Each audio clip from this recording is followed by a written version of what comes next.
নমস্কাৰ আমাৰ চেনেলটোলৈ পুনৰ এবাৰ আপোনালোকক স্বাগতম জনাইছো। আজি মই পানী বৰল গুটি বা নিকৰি হিন্দীত মাখনা বুলি কয় ইয়াৰ পৰানো কেনেকৈ আমি টেষ্টি পায়স বনাই খাব পাৰো তাৰে ভিডিও এটা লৈ আহিছো। আপোনালোকে ভিডিওটো সম্পূৰ্ণৰূপে চাই থাকক মই কেনেকৈ বনাইছো। ইয়াৰ বাবে মই মেজাৰিং কাপেৰে 2 কাপ নিকৰি বা মাখনা লৈ লৈছো আৰু লাগিব 1 লিটাৰ গাখীৰ। 3 পৰা 4 চামুচ মান মই পিঠাগুৰি লৈ লৈছো। এটো একেবাৰে অপচনেল হয়, যদি পিঠাগুৰি দিব নিবিচাৰে তেনেহলে নিদিলেও কোনো কথা নাই। চেনি লৈছো মই ইয়াত আধা কাপ। চেনিৰ পৰিমাণটো আপোনালোকে কিমান কম বা বেছি খায় সেই পৰিমাণে ল'ব। 3 চামুচ ঘিউ লৈ লৈছো। অলপমান কাজু আৰু কিশমিশ লৈ লৈছো আৰু লৈছো মই 5টা মান গোটা ইলাইচি।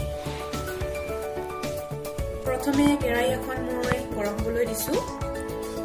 গৰম হোৱাৰ পিছত প্ৰথমে ঘিউখিনি দি দিছো। ঘিউখিনি গৰম হোৱাৰ পিছত মাখনাখিনি দি দিছো আৰু এতিয়া গেছৰ ফ্লেমটো একেবাৰে লোত ৰাখি লৰাই থাকিব লাগিব।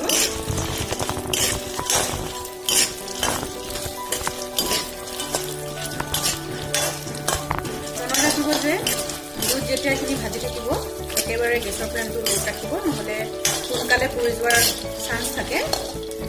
এনেকৈ ল' ফ্লেমতে মই 10 মিনিটমান ভালকৈ ভাজি থাকিম। এনেকৈ মই ল' ফ্লেমতে ভাজি আছিলোঁ।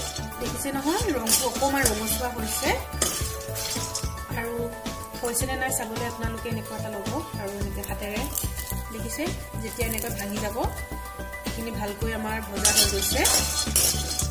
এতিয়া মই ইয়াত চাউলৰ পিঠাগুড়িখিনি দি দিছোঁ আৰু এতিয়া এইখিনি 1 মিনিটমানৰ কাৰণেহে মই গোটেইখিনি ভাজি ল'ম।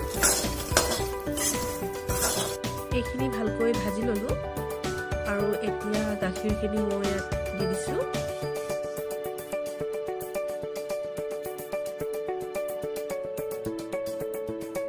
আৰু গেছৰ ফ্লেমটো এতিয়া মই হাই দি দিম।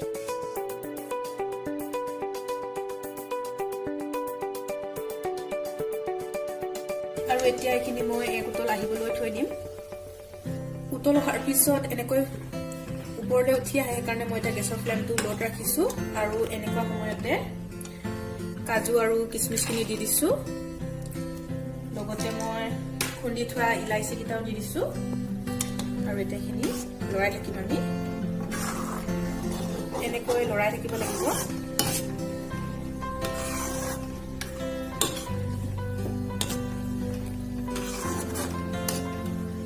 এনেকৈ মই পিছৰ পৰা লৰাই আছো।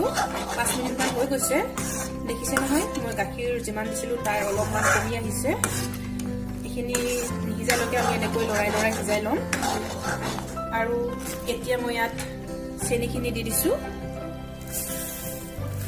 আপোনালোকে চেনি যিমান খায় সেই অনুপাতে দিব, যদি বেছি খায় বেছি বা কম খালে অলপ কমকৈ দিব। আকৌ এইখিনি মই এনেকৈ লৰাই থাকিম যেতিয়ালৈকে এইখিনি অলপ ডাঠ হৈ নাহে। আৰু ইয়াৰ কাষত যে লাগি আছে সেইখিনিও এনেকৈ নমাই নমাই দিব, তেতিয়া খাবলৈ ভাল লাগে। এয়া আমাৰ ক্ষীৰ প্ৰায় হৈছেই। দেখিছে নহয় কিমান ধুনীয়া ডাঠ হৈছে, আৰু অকণমান ঠাণ্ডা হ'লে ইয়াতকৈও ডাঠ হ'ব। সেয়েহে মই এতিয়া গেছৰ ফ্লেমটো বন্ধ কৰি দিছোঁ। এয়া মই গৰমে গৰমে ডাঙৰ বাউল এটাত উলিয়াই লৈছোঁ। দেখিছে নহয় কিমান ধুনীয়া হৈছে। এতিয়া মই গাৰ্নিছ কৰিবলৈ ওপৰত কাজু আৰু কিশমিশ এনেকৈ দি দিছোঁ। এয়া আমাৰ মাখনা পায়স একেবাৰে ৰেডি হৈ গৈছে।